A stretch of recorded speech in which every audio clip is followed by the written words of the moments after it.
राज संस्था पुनर्स्थापनाको माग गर्दै काठमाडौँको तीनकुनेमा भेला भएका राजावादी प्रदर्शनकारीहरूमाथि प्रहरीले गोली चलाएको छ। तीनकुनेको प्रदर्शनमा एकजना र कोटेश्वरको प्रदर्शनमा अर्का एकजनालाई गोली लागेको हो। उनीहरूको अवस्थाबारे केही खुलाइएको छैन।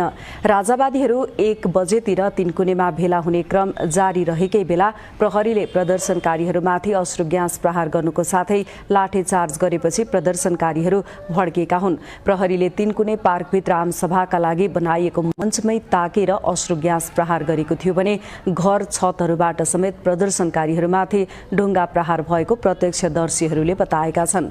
घरको छतमा प्रहरी तैनात गर्न दिएको भन्दै तीनकुनेको एउटा घरमा आगो लगाइदिएका छन्।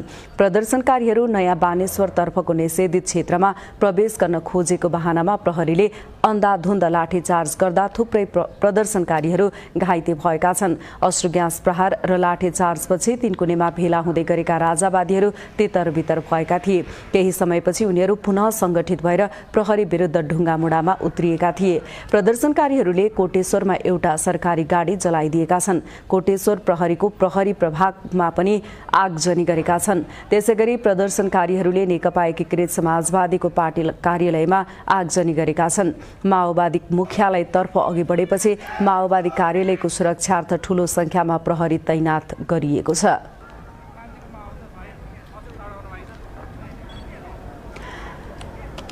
यता 4वटा वामपन्थी दलहरू सम्मिलित समाजवादी मोर्चाले काठमाडौँको भृकुटी मण्डप क्षेत्रमा प्रदर्शन गरेको छ। विभिन्न ठाउँबाट र्यालीसहित अघि बढेको प्रदर्शन रत्न पार्क भद्रकाली क्षेत्र पुगेर जनसभामा परिणत भएको छ।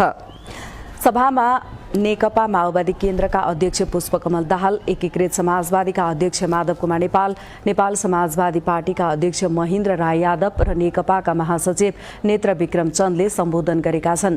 जनसभालाई सम्बोधन गर्दै माओवादी केन्द्रका अध्यक्ष पुष्पकमल दाहालले पूर्व राजा ज्ञानेन्द्रलाई अर्को गल्ती नगर्न चेतावनी दिए। पूर्व प्रधानमन्त्री समेत रहेका दाहालले राजनैतिक दललाई कमजोर ठानेर इतिहासमा फर्कने दुस्साहस नगर्ने उनको सुझाव थियो।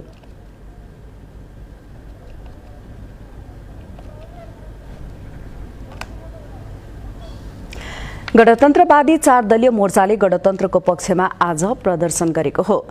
प्रतिनिधि सभाको बैठक आज पनि बस्दै नबस्दै स्थगित भएको छ। आज बिहान 11 बजेका लागि डाकिएको बैठक विपक्षी दलहरूले सञ्चालन हुन नदिने अडान कायमै राखेपछि आगामी आइतबार बिहान 11 बजे बस्ने गरी स्थगित गरिएको हो। सरकारले कोलमान घिसिङलाई विद्युत प्राधिकरणको कार्यकारी प्रमुखबाट बर्खास्त गरेको विरोधमा विपक्षी दलहरूले गत बुधबारदेखि संसद बैठक अवरुद्ध गर्दै आएका छन्। संसद